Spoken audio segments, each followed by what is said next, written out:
Hello दोस्तों, exam loop में आपका स्वागत है। यूपीएससी एस्पिरेंटों के लिए बहुत ही बड़ी खुशखबरी है। आइए जानते हैं विस्तार से आखिर क्या है ये खुशखबरी। जैसा कि आप ऊपर चित्र में देख चुके हैं, यूनियन मिनिस्टर श्री जी कृष्ण रेड्डी जी के द्वारा निर्माण पोर्टल लॉन्च किया गया है। आखिरकार ये निर्माण पोर्टल किन के लिए लॉन्च किया गया है, यहाँ बताया गया है। The scheme will provided support of 1 lakh rupees to eligible UPSC aspirant, यानी जिन यूपीएससी एस्पिरेंटों ने अभी प्रारंभिक परीक्षा दिया है उनके लिए यह मेंस तैयारी में सपोर्ट प्रोवाइड करने के लिए 1 लाख रुपये का सहायता राशि दी जाएगी। चलिए आगे देखते हैं इसके बारे में। आखिर चर्चा में क्यों है ये, तो ये चर्चा में क्यों है देखेंगे। केंद्रीय कोयला एवं खान मंत्री जी कृष्ण रेड्डी जी के द्वारा हाल ही में राष्ट्रीय सिविल सेवा परीक्षा के मुख्य परीक्षार्थियों को पुरस्कृत करने के लिए एक पोर्टल लॉन्च किया गया है जिसका नाम आपका निर्माण है। तो आगे देखेंगे इसमें और भी क्या क्या चीज़ें हैं। ये जो निर्माण पोर्टल है प्रधानमंत्री नरेंद्र मोदी जी के द्वारा जो मिशन कर्मयोगी, यहाँ पे मिशन कर्मयोगी को मैं हाईलाइट कर देता हूँ। मिशन कर्मयोगी विजन के अनुरूप यह कोयला इंडिया लिमिटेड द्वारा अपने परिचालन जिलों के मेधावी युवाओं के लिए एक अनूठी CSR योजना है। यानी मिशन कर्मयोगी पहले से ही आप जानते हैं कि जिसमें सिविल सर्वेंट हैं उनको वहाँ पर प्रशिक्षण प्रोवाइड किया जाएगा। उसी के अनुरूप ये कोल इंडिया लिमिटेड जिन जिन क्षेत्रों में कार्य करती है उनके मेधावी युवाओं के लिए ही यह एक योजना है।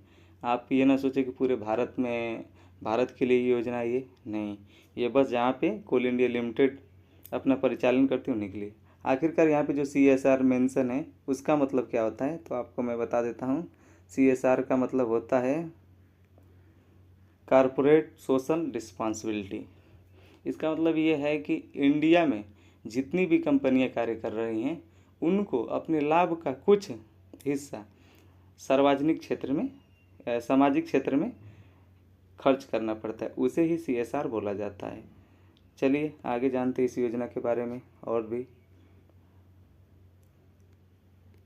यहाँ पे देखिए, जिन्होंने 2024 में यूपीएससी परीक्षा सिविल सेवा, इसमें 2 एग्ज़ाम होता है, एक तो सिविल सेवा और एक IFS यानी इंडियन फॉरेस्ट सर्विस यानी वन सेवा के लिए प्रारंभिक परीक्षा को उत्तीर्ण किया है, वही इसके लिए एलिजिबल हो पाएंगे और उन्हें यह सहायता राशि मिलेगी। आखिरकार जो निर्माण है इसका फुल फॉर्म क्या है, तो noble initiative for rewarding mains aspirant of national civil service examination. ठीक है, आखिरकार इस योजना का उद्देश्य क्या है, यहाँ पे आपको मैं दिखा देता हूँ। इस योजना का उद्देश्य प्रारंभिक परीक्षा उत्तीर्ण ऐसे अभ्यर्थियों को 1 लाख रुपए की सहायता प्रदान की जाएगी जिनकी वार्षिक पारिवारिक आय 1 लाख, जिनकी पारिवारिक 8 लाख रुपए से कम हो, या जो अनुसूचित जाति, जनजाति और महिला या फिर थर्ड जेंडर से संबंधित हो। इसमें देखेंगे जो कोल इंडिया लिमिटेड है वो अपना कार्य 39 जिलों में परिचालन करती है और उन्हीं 39 जिलों के वो अभ्यर्थी अस्थायी निवासी होने चाहिए, ये भी कंपलसरी है। आगे देखेंगे ये जो निर्माण पोर्टल है इसके तहत हम कैसे आवेदन करेंगे, आवेदन प्रक्रिया के बारे में बताया गया आपको। तो इसमें यह है कि आवेदन की संपूर्ण प्रक्रिया एक समर्पित पोर्टल के माध्यम से किया जाएगा। ऐसा क्यों करेंगे, क्योंकि जो आवेदन प्रक्रिया उसको पूर्ण पारदर्शिता प्रदान की जाए और इसकी निर्बाध जांच सुनिश्चित की जा सके, जिससे प्रधानमंत्री नरेंद्र मोदी के डिजिटल इंडिया कार्यक्रम के सपने को पूरा की जा सके। इसका ये भी एक उद्देश्य है। आगे देखेंगे इसमें एलिजिबिलिटी के बारे में थोड़ा सा बताया गया है।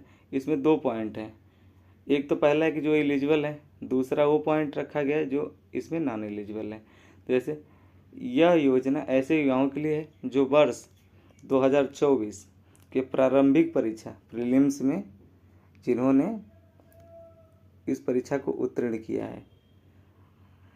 और कोल इंडिया लिमिटेड के किसी भी खनन जिले का स्थायी निवासी हो और जिनके वार्षिक पारिवारिक आय 8 लाख रुपए से कम हो। और उम्मीदवार यदि पुरुष हों तो अनुसूचित जाति जनजाति के हो सकते हैं और अथवा महिला या फिर थर्ड जेंडर हो। तो ये योजना जो है, ये जो निर्माण पोर्टल है वो सभी के लिए नहीं है, यानी अनुसूचित जाति जनजाति के लिए है या फिर महिला या फिर थर्ड जेंडर। ओबीसी और जनरल कैंडिडेट के लिए इसमें कोई प्रावधान नहीं है। दूसरा, कौन कौन से लोग जो हैं वो इसमें पात्र नहीं, तो देखिए यहाँ पे लिखा हुआ है केंद्र सरकार, राज्य सरकार, केंद्र शासित प्रदेश और सार्वजनिक क्षेत्र के उपक्रमों के अस्थायी निवासी, ठीक है, इनके लिए नहीं है। कोल इंडिया लिमिटेड के किसी भी सहायक कंपनी के कर्मचारी या फिर वार्ड के बच्चों, और जो पात्रता नंबर 1 में जो भी मानदंड है उसको पूरा ना कर सकें, उनके लिए ये योजना है, ठीक है। अब कोल इंडिया लिमिटेड के बारे में थोड़ा सा जान लेते हैं।